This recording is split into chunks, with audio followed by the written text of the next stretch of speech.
o'clock, folks. We're going to get started here. The Georgetown-Scott County Planning Commission agenda, February 10, 2022.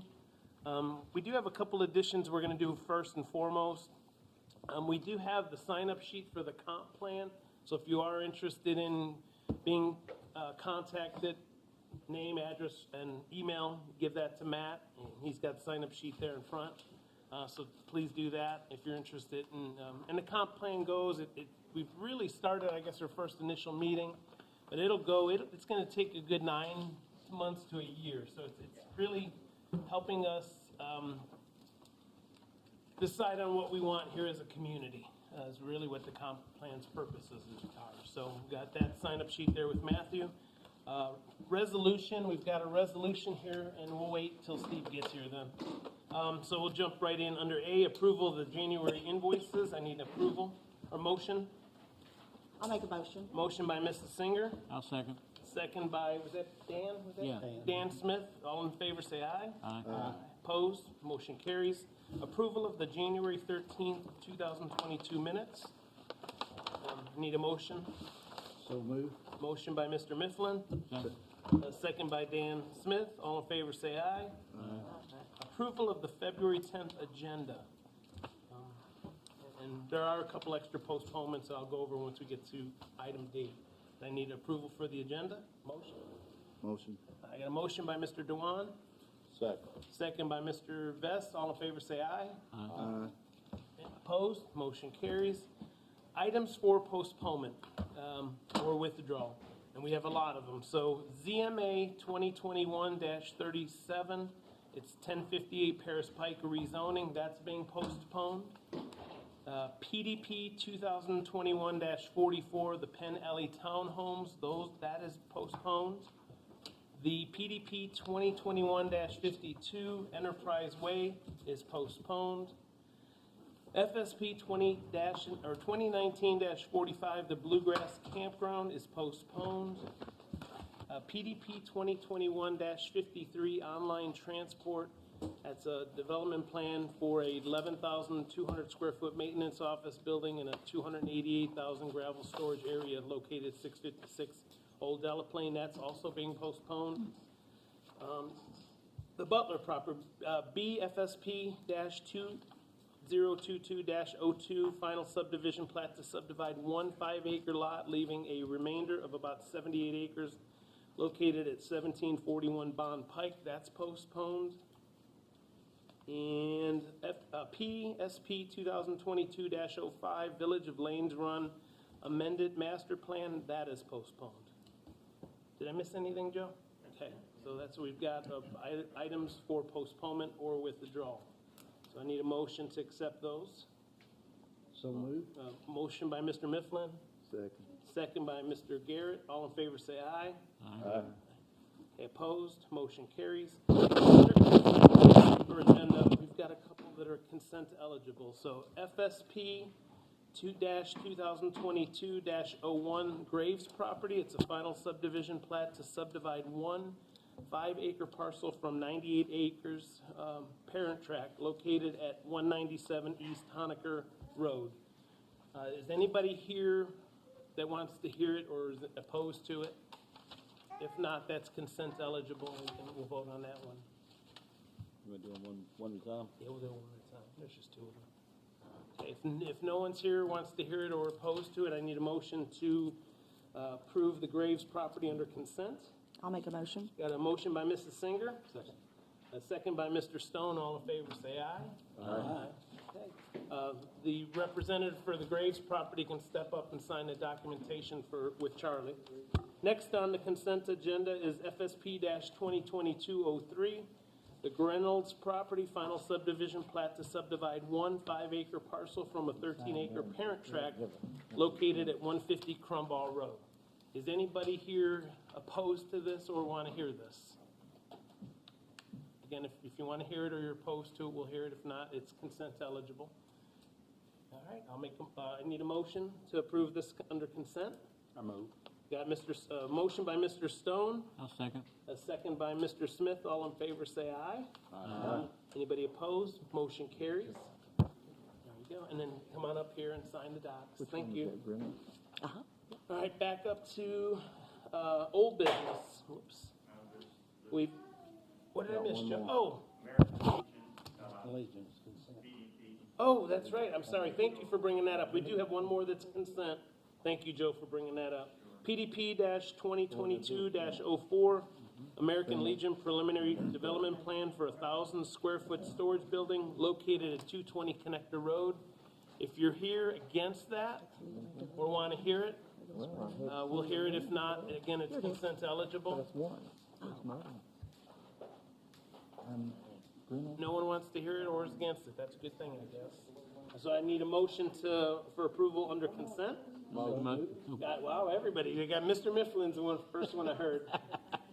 So I got a motion by Mr. Mifflin. I'll second. Second by Mr. Dan Smith. All in favor, say aye. Aye. Okay, opposed? Motion carries. Thank you, Joe.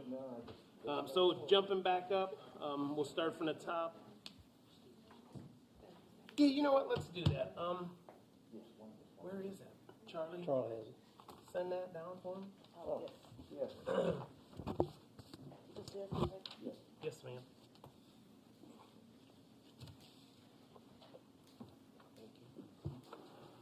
We do have a proclamation tonight, a resolution related to appreciation of Steve Smith's service as a member of the Georgetown-Scott County Planning and Zoning Commission. Whereas upon the occasion of Steve Smith's rotation off the Georgetown-Scott County Planning and Zoning Commission, it is essential that his fellow commission members express appreciation for his dedicated service. The community relies upon qualified, engaged citizens to participate in vital local government services. Steve's service exemplifies the engaged citizen in whom the community must place its trust. Steve has served this community and the P&Z organization well since 2012. I think he's probably one of the longest served members ever. Steve has participated faithfully, always prepared, providing well-considered questions. Amen. Votes that have strengthened the organization and the community it serves. Since March 2019, he has served as vice chair. On behalf of the planning and zoning staff and the Georgetown-Scott County community, we express our appreciation and by this resolution formally enter upon the permanent record our gratitude to Stephen Smith for his service, extending to him best wishes for his future endeavors. Got a motion by Mr. Solsky and a second by Mr. Mifflin. The foregoing resolution came before the Georgetown-Scott County Planning and Zoning Commission at its regular meeting February 10, 2022, and upon due consideration was adopted by unanimous vote. So, Amen. thank you. You want to do a picture like we always do? We'll do a picture there in front. So, come on, if you want, please, all the commissioners join us and we'll do a group picture.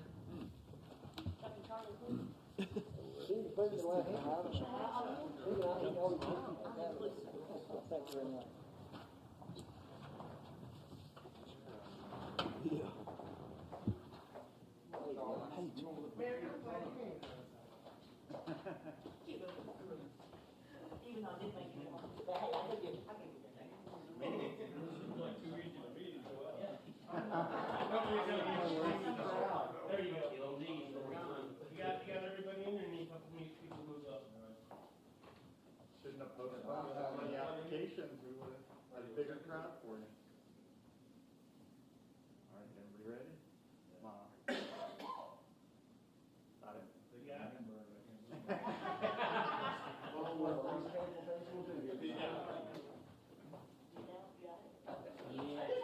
You are. You're welcome, I guess. Okay. Well, be strong, even though I'm so far around. Stanton Brown, yep, exactly right. You know, It Stanton feels Brown. like forever, right? It's been a while.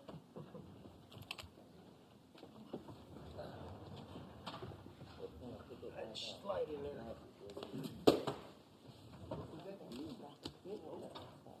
Right off into the sunset. You're going right off into the sunset.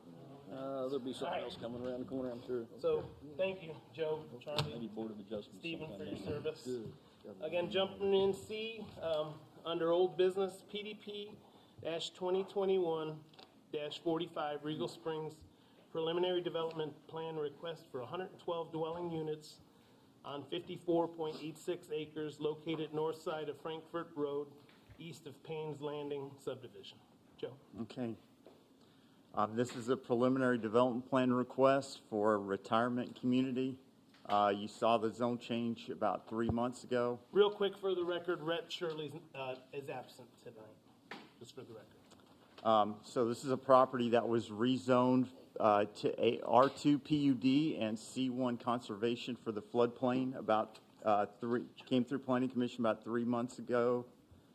City Council approved the zone change, approved the annexation, so this is now part of the city of Georgetown. It's the area out of the floodplain is now zoned R2 PUD. There's 32.135 acres zoned R2 PUD and 21.869 acres zoned C1 conservation. The location is east of Payne's Landing subdivision, east of White Oak. The main access from DeLissa Drive, which is off 460 or West Main. There's a secondary access in the rear from Payne's Landing to the property currently, and those are the two accesses that will serve this development. So the property generally is moderately to steeply sloped. It drops off to the North Elkhorn Creek and the floodplain of the creek on the east side. On the west side, it's moderately sloped. I would say gently to moderately sloped. You can see the topo on this aerial here. There are existing tree lines along the two drives that serve the property currently, and there's some larger trees kind of on the western slope of that pasture that adjoins Payne's Landing. The rest of the property kind of drifts off, and it's floodplain mostly on the north side, behind that wraps behind Payne's Landing subdivision. There are, I guess I'll point out two things. There is a known sinkhole on the White Oak property that adjoins just to the west. It's that blue circle I put on this map, and there's a probable spring with a shows up as a blue line stream on our maps, but a spring and some drainage there that's shown as that blue line.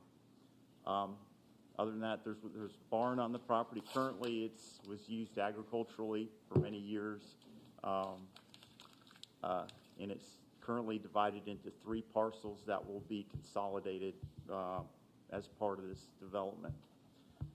So the layout hasn't changed since the zone change concept plan. So there's a main, these will all be private streets.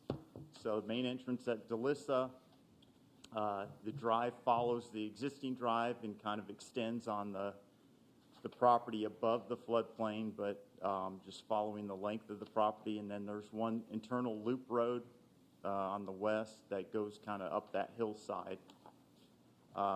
These will be 56 duplex structures or buildings, 112 dwelling units in 56 buildings.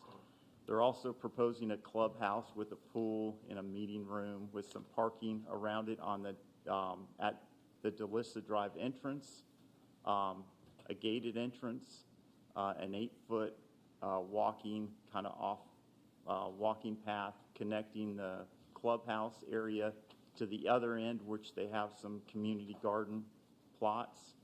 There's also an amphitheater about halfway down with some pickleball courts.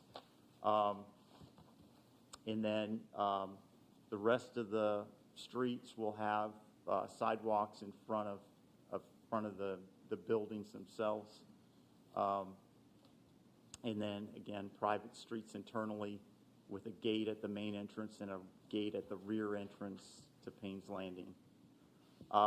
We talked about it, the zone change stage, about buffering, although a buffer isn't required in our ordinances between this development and the Payne's Landing development or the existing subdivision, single-family subdivision, or the White Oak subdivision. They are providing a buffer. They've proposed a buffer of evergreen trees 30 feet on center, and then a horse fence, essentially. So, a single top plank fence with a mesh diamond wire mesh or equivalent attached to that to keep pets and children from climbing over, or just to provide that buffer between this and the joiners. Other than that, I think we're pretty familiar with what the proposals are. As far as the development plan, like I said, it hasn't changed much from the concept plan, but we do have a little more detail based on the preliminary grading plan. I think there are really three issues that come up. One is that they're planning to do a retaining wall, that internal loop road that backs up to kind of a hillside. So they're proposing a retaining wall behind the units on that upper loop road, and that's to get the grading that they need for the streets to get the street grades right. They're also proposing improvements to Delissa Drive, and they've proposed to add a turn lane at the exit. I think what they're proposing will be sufficient, but we may need some more consultation on kind of the width and of the lanes that they're proposing and the curbs and just kind of the details. But they are improving Delissa Drive, and I think that's a benefit. I guess the other thing is that there are some karst features known in the area, and there's a possible spring. So they'll have to meet our environmentally sensitive lands ordinance, and preliminary grading may turn up other karst features, so they'll have to do any geotech studies that are required in our ordinances if there's more karst features identified, and they'll have to look at that spring to make sure that that they can either build around it or mitigate it or kind of protect that during development. Other than that, I guess I had a few detailed slides of the retaining wall. So the retaining wall is proposed kind of in this area. It's at the upper reaches of the property. It does abut a 5-acre parcel that's owned by Georgetown College that has a buffer around it already, so it's heavily planted around the house there, and those plantings aren't right at the property line, so they sit back off the property line. But up at the top of the property, I guess those units kind of really close to those backyards, and our recommendation on that retaining wall is that they offset the base of that retaining wall at a 2-to-1 slope from the property line in order to just kind of protect that property from, when they do the excavation for the retaining wall. We don't want it affecting the soil, slipping on adjoining property or having any effect on that adjoining property. So we are recommending that they offset that retaining wall, but that's just for your benefit. On that slide, that's where that retaining wall is proposed, and it is a variable height. So they've provided a detail, but this detail shows the retaining wall, I think, at about 6 feet, 6 to 8 feet, but it may vary depending on the final grading plan. They're also showing the tree buffer planted in front of the retaining wall. Which, if the retaining wall is 6 feet, it's not going to provide much of a tree buffer. And I think that buffer would be better at the top of the retaining wall if possible, especially in this upper area of the site. So that plays into my recommendation. We can have discussion on that. As far as where the buffer really needs to be upgraded, I think it's really in this back section that backs up to these existing lots at the upper kind of reaches of the property. I think on the left, which I guess is southwest, there is an existing tree line planted pretty deeply, so it may not need to be.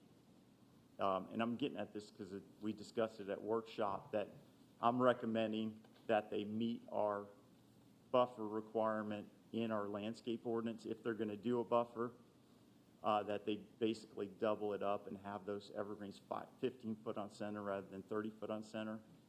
But it may not be necessary for the whole length of the property.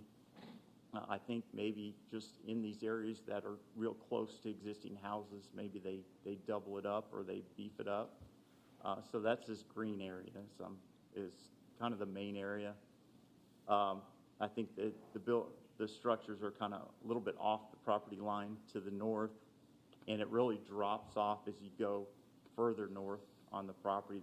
The land really drops off, so I don't know if the buffer will have as much of an impact, but I think maybe the 30 foot on center might be sufficient there. I've got another slide that just shows the entrance. So this is the clubhouse in yellow with the pool and the parking. They're showing they meet all our landscape requirements as far as interior VUA and perimeter VUA, and that shouldn't be a problem to meet that. You can see here the 3 lanes kind of on DeLissa exiting. Our standard continuous public street standard is 28 feet front of curb. That includes kind of the curb apron or the curb leg. That's not driving lane, but that's our standard kind of for the road itself. But for the turn lanes exiting, they're showing 14-foot lanes, and I think 12. We've talked about 12 lanes being sufficient for travel lanes. So what they're proposing, I think, will work, but we can work through the final details at the final development plan stage. So we are recommending approval, and I've kind of highlighted the conditions that are that are different from our norm. So number 2, they're going to have to meet our flood damage prevention ordinance. They'll have to get any permits for work in the floodplain. But they're also showing a horse fence, creating a paddock in the floodplain and flood way on the north side of the property. We don't allow fences in the floodway, so they'll have to just move that and keep it out of the floodway itself, which is the main kind of channel when it floods or we get heavy rain. So you have to keep the fence out of that area just so it doesn't collect debris and so forth. Number 2, we're recommending that the retaining wall be offset at a 2-to-1 ratio, so 2 feet for every foot of height of the retaining wall be offset 2 feet from the property line. But if a lesser offset can be supported by a geotech analysis or an engineering analysis of the slope stability, maybe that could be lessened, but a minimum 2-to-1 is what we've set. And then number 4, the buffer, they are providing a buffer voluntarily. So in the buffer they're providing is the fence and the evergreen tree 30 feet on center.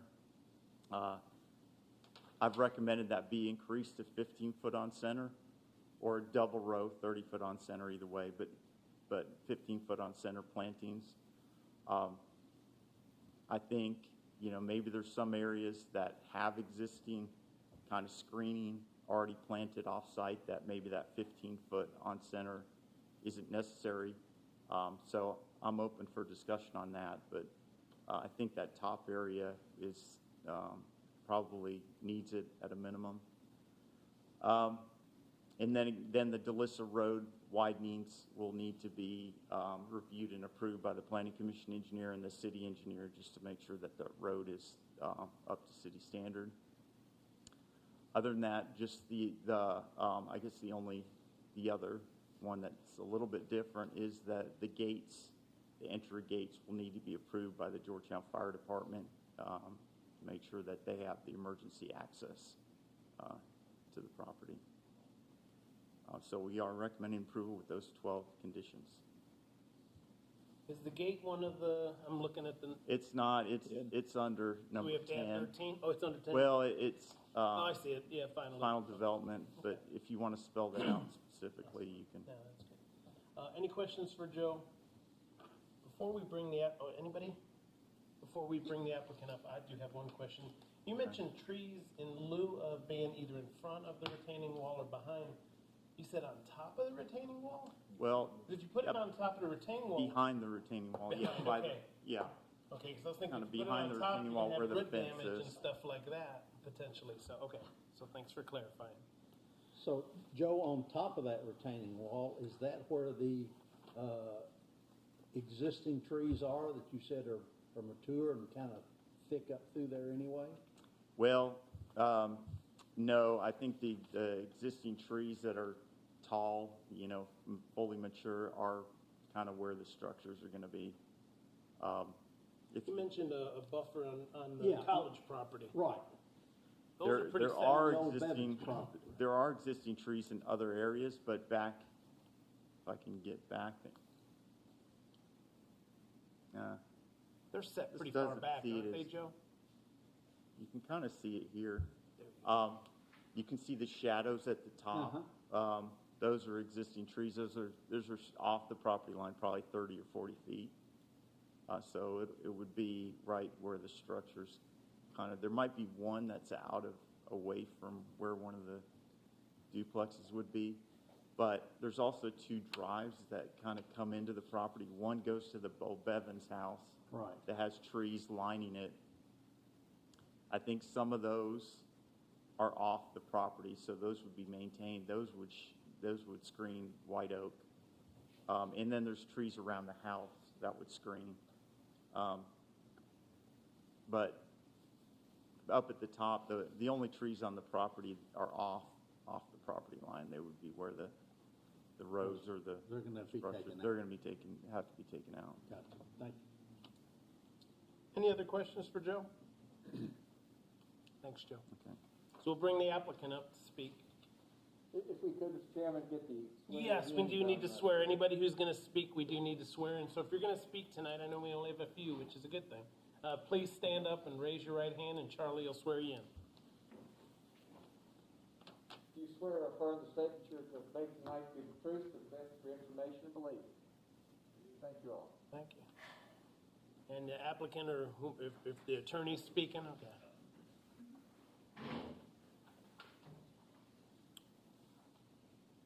Mr. Chairman, members of the commission, this Harold Sims, I represent the applicant, Regal Springs Development Company, on this application.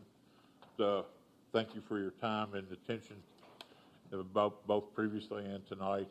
I think my client has done a good job of putting forth a plan for development that will serve Scott County well into the future, to serve an existing need in our community, and a need that's projected to increase over time. I think this site is uniquely positioned to support this sort of development. We've gone through some great efforts to make sure that the conservation zone, the floodplain is all protected, that we brought the project all the way out of the floodplain, with the possible exception of some amenities like a horse paddock that we will work to keep the fencing out of the floodway. And the improvements at the Delissa Drive with the 3 turn lanes looks like will provide easy access in and out, with improving some of the problems that exist now with kind of undefined access in and out of there. So I think the project is well under the density at a 3-point-some units per acre versus the 12 that is allowed. So this project certainly has a whole lot of technical aspects to it, and our associates with Vision Engineering are here to answer any of your technical questions as it relates to the retaining wall, the setbacks, and that sort of thing. So if you have any technical questions, I've got Mr. Mackin here from the Vision Engineering to address those. If there's any of legal nature that I can address, I'll entertain those now, or anything else the commission has. Any questions for Attorney Sims? Thank you. Thank you. Mr. McCain, did you want to speak, or? If there's any questions, I'm glad to answer. I'll ask, I think it'd probably be a question for you. We talked at the workshop, seeing that you were there, I figured I might as well ask you. Of the 15-foot trees, and I know, Joe, you said it was, based on the ordinance. I know Mr. McCain said he'd prefer 30 feet apart, and evergreens grow pretty quick. Thank you for letting me know how quickly they grow on Monday. Normally, when we do an ordinance, it's, in this case, it's residents backing up to commercial or industrial, and then the buffer, as we use the word on Monday. Well, because it's residence to residence, we really don't truly require an ordinance buffer. So I think if the applicant's willing to put up a tree every 30 foot, I think we could hold them to that, seeing that they offered that. But I really don't think we need to require them to put a tree every 15. And that's just my own opinion as a commissioner to our commission. Joe, if you want to talk to that. Would be 30 feet would probably be fine if we're allowed to group them. I think it might be better, not to just have uniform 30 foot. Right, I mean, there's certain sections that might be a little more, a little less, depending on maybe what the applicant. But I think if we hold them to a quality project, I think I'm more interested in that than force them to do something every 15 feet when it's really not truly an ordinance. That's my thought. Little trust there for the applicant. I understand Obviously, they're going to want to sell the units, right? So I Right. would think it would behoove the developer to think about it aesthetically as well. If that means, grouping them together but still having them every 30 feet. I would assume you do it what's going to be most aesthetically pleasing in terms of the sales of the units, right? I agree, and I think that certainly the owner wants this to be a showcase, and there's no doubt, and he has, as Mr. Selesky says, Solsky, but that, you were close. Close, Solsky, yes. Chairman, how about that? There you go. As he said, there's no zone-to-zone screening requirement here. The owner has opted to put some trees in and the fencing, just as goodwill to help his project look good and to maybe help with the neighbors and what they're seeing. We have, I couldn't tell you how many trees, it's quite a few, but down on the far end near the cul-de-sac, some of those lots haven't developed yet, and at the workshop we had discussed maybe we displace some of those to put in this area. I don't think we're looking to add any additional trees, but it may be that, as you guys said, we could group some together here and there and beef up maybe that screening in that area. And they may not want it. They may want, to still have somewhat of a view, between buildings of the creek. I'm not sure at this point, but that's kind of our position on it. As far as the retaining wall, were you okay with the 2-to-1 slope, or would you prefer the additional engineering slope stability analysis to help determine where to put that versus, I think that's going to come out at the final development plan. Okay. We are in the process of getting the geotech report together. Certainly rock is going to be a big factor. As far as the sinkholes go, I understand that, that may be one that's there. Haven't seen it personally. We did look on the state's geological website. It doesn't show anything on there, but that's not to say that you go out there and you're not going to find something. It's certainly possible. But that'll come out in the geotech report. As far as the retaining wall goes, we're going to try, obviously, to make that as short as possible. May require more fill in that area, but I think at the time we'll work with Ben, Planning Commission engineer, and see what works best. We don't want, I guess, tree roots to affect the integrity of the wall. Could be something that could happen. I don't know.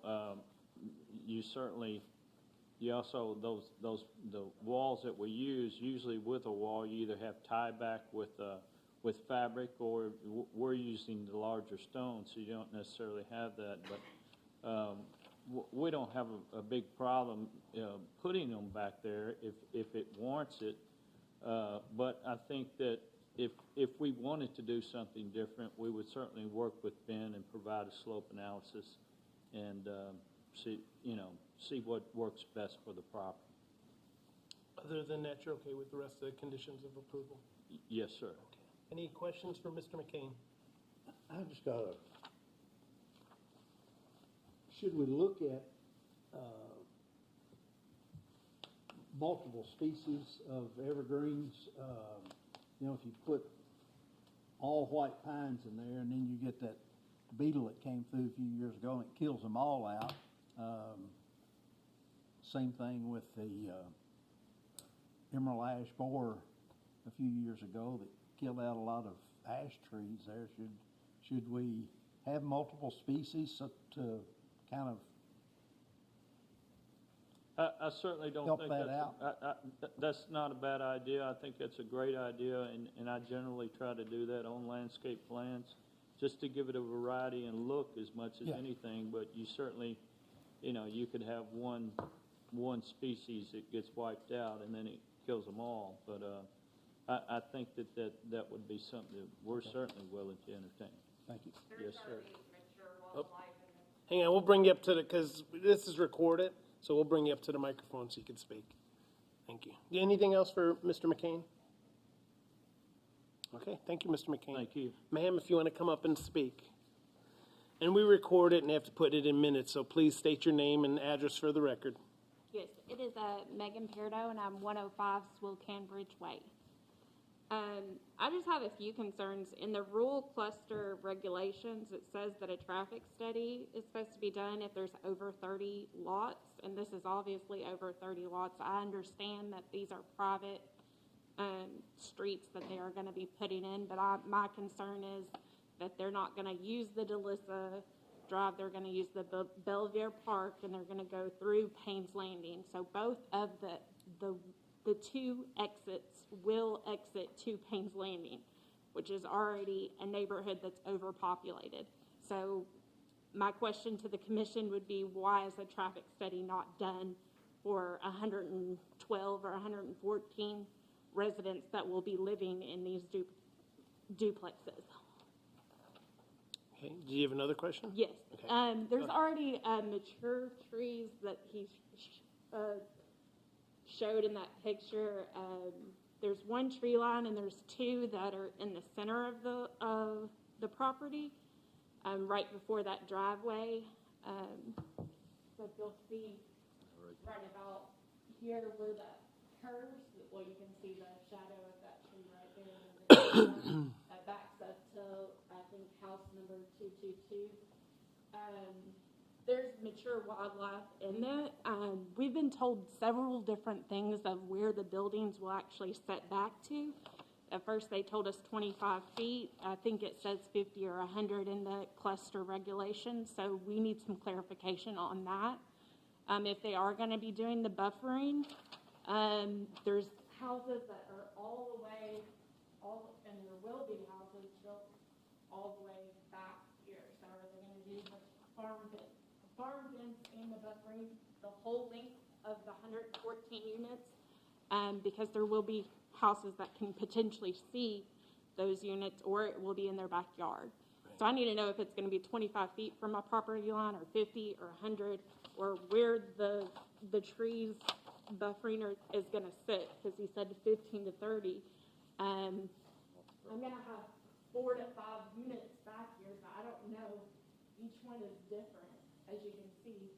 So I don't know, like, why more information isn't done on the front end of this. You're also taking a lot of, I don't know if there's an environmental study, because there's bats. I saw a bald eagle today fly into one of the trees on the farmland. I just have overall concerns, because if you're putting 114 residents in area where there's only 2 exits, and they're gonna have to exit the same way that everybody else leaves our neighborhood, especially from this very back unit back here. They're gonna come through Belvedere Park and go out Payne's Landing, just how all of these other residents that live in this neighborhood exit. They're not gonna go all the way up here to Delissa. And even at Delissa, you can either come out at the stone entrance, or you can go all the way to Payne's Landing and exit that way. So I don't think it's very clear on why the traffic study isn't done. So can we please have some clarification on We'll get those both answers the for you. traffic study and the buffering of where the mature evergreens and the potential of the embankment will be like the barrier. This property also like slopes off, so all of the construction and dust is gonna go this way, and it's gonna go all the way into all of these houses that are already there. It's gonna be a lot of dust, a lot of entrance and exit, and a lot of traffic, so I don't know where they're gonna plan on putting their construction entrances once they do develop this property. So if they could have some clarification on where the construction entrances will be. Okay. I also have concerns of why they would be building basement lots for senior living. They said potentially basements and lofts. I don't know many seniors that are gonna wanna go up and down the steps or up and down the elevator in their house. Can they also, I would assume, are they gonna build 4 feet to 6 feet above the floodplain? That way, because as you said before in the prior meeting, some of the White Oaks residents, they've had flooding issues. So I just wanted a little bit clarification on the floodplain. I think that's pretty much it. Thank you.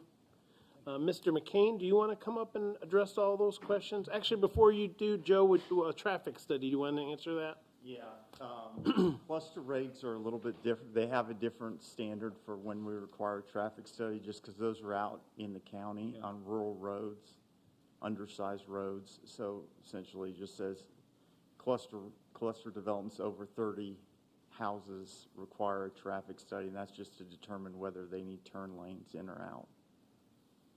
It's 100 peak hour trips required in the city or in urban. So it didn't urban meet areas. the minimum. No, it didn't meet our minimum traffic study. Cluster is a separate ordinance for cluster developments, and in that ordinance, it was written in 30 units, just so that you can evaluate whether the roads could even handle it out in the county. It might be somebody might want to do one on a 14-foot road with, the density's 5 acres per unit, so there might just overload. Anywhere in the county, if you're going to do a cluster. I mean, Payne's Landing, because they're all gonna be coming out to 460, US 460. Yeah, anywhere in the city, if you're not doing a cluster, any other type of development Maybe share in the the city. definition of a cluster, maybe that would help clarify. A Is it cluster, just so that it's in the county? Or- yeah, a cluster is just a rural subdivision that is in an area with a 5-acre density. So you can cluster, if you have a farm out in the county and you want to do a cluster, you can't do it in the city. I mean, it has to be out in a rural area with the A1 zone. So it's anywhere kind of outside the urban area. But our standard traffic threshold for requiring a traffic study is 100 peak hour trips. And so this is it's within the city boundaries, and 2, it's not a cluster development. Correct. Okay. And it didn't meet the threshold for the number of trips in peak hour. Correct. Right, correct.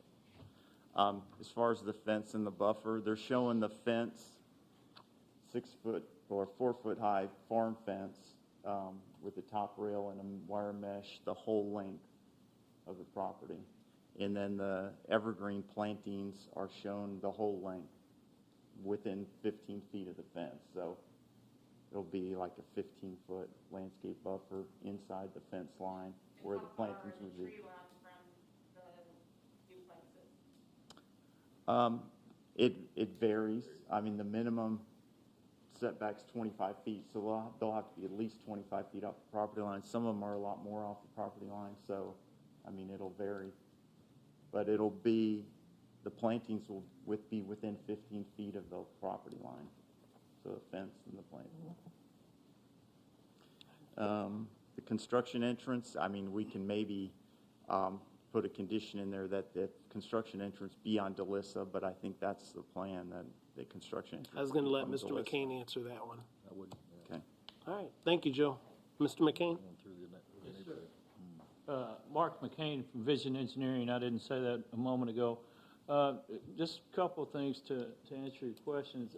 It is a 25-foot setback, and that's what's on the plan.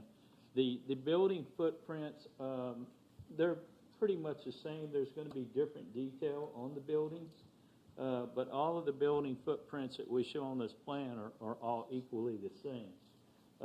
With regard to the entrance at Belvoir, there's going to be a security gate there. That security gate will stay closed unless it's an emergency. The fire department will have access to open that gate. All of our traffic will exit off DeLissa onto 460. With regard to the traffic study, it didn't warrant a traffic study, but we did provide a traffic summary of some traffic counts, is what I recall. I'd have to go back and really look, but we did address it to some degree. I'm trying to think what else was asked. I think that was it. Oh, construction, traffic, and dust. Best management practices are what you have to provide when you're on any construction site, and I will absolutely guarantee that the city of Georgetown will make us adhere to that, and that does include dust control. So we will have silt fences, we'll have construction entrance, concrete wash pits. There's a pretty hefty fine for not doing those things, so we will definitely be in compliance to take care of that. The one thing, and one of the other commissioners, basements and elevators. She had a question about basements and elevators for senior citizens. Well, elevators, I don't know if elevators, I guess elevators may be available. I think Glenn said that he would provide it if someone wanted that. As far as the basements go, this property has some relief on it. It's got some steep slopes, and it may require that we put basements in. Some people may want basements. That's a personal preference of what they get, and contrary to your belief, not all older people are invalids, and they may want a basement in there, and they may want their kids to come live in that basement. I have no idea. That's a matter of that's a market thing. That's not a construction thing. So, Thank you, Mr. McKean. We will be what's required by the standard, which I think is 2 feet, Ben. Is that correct? What? 2 feet. Our in-house at the floodplain will be 2 feet above the base flood elevation on Elkhorn Creek. Thank you. Any other questions for Mr. McCain? Thank you. Thank you. Anybody else in the audience like to speak? Okay. This doesn't really make sense. Is the Belvedere Park only an emergency exit? So you're saying that all of these residents right here are gonna have to go all the way up here to the Lissa and come out where the stone fences? Where the stone fences entrances? Like that just. That's their only exit. Mr. McCain, you want to step up and answer that? That's correct. You are correct. All the traffic will go to DeLissa. So it will be. Unless there is for emergency. Okay. Yeah. That's not true. Our residents will have their own entry to keep, if they wanna go for a walk, or they wanna go take their golf cart to the golf course. It's gonna be one arm. Do you want to come up and speak? Yeah. Sorry, just because we record the meeting. And It's put on minutes, so state your name and address. and- I'm Glenn Delaval. I am the owner of all this mess. The rear gate is going to be used for our residents, not for anything else. That's why we moved the clubhouse to the front of the property. We didn't want delivery trucks or parcel posts or anything. We wanted to come off DeLissa. But our residents will be able to use that entrance. I don't think how many, but really, it's going to be really for people who want to go take their golf cart or use it, or maybe don't want to drive all the way around. So they technically could They- exit there with a car. Yeah, enter they would have to there. have their own key fob Right. to get in and out, guys, okay? It's not like it's open to the public. Right. So that's what it's gonna be used for. The other thing I can address is the basement situation. I do have clients that want more space. They're downsizing their home, but they have a lot of junk to keep, and they're looking for a place to store all that stuff. And a lot of people, now, some of our units, particularly along the creek, are eligible for basement lots. We will try to sell them as basement lots and utilize that thing. The other thing about the trees, I think that this property is so unique that I would hope that Joe will allow us to come and really, study the entire perimeter, come back with a plan that would be amenable to both, because every place is a little different. Sometimes we have a little thick, and then it's bald, and then it's thick again. And I would hope that we'd have that opportunity to come on back and work out something that's amenable to everybody involved, to make it a great. It helps our project, it helps our neighbors, and we're willing to do that if it works for everybody. So we want to let you know that. Any other questions for Mr. Delaville? Thank you. Any other questions by the audience, attorneys, Something Commission? like that in terms of the, coming back with the landscape plan, would that just go to staff review? I'm assuming. Yeah, unless you request it to come back.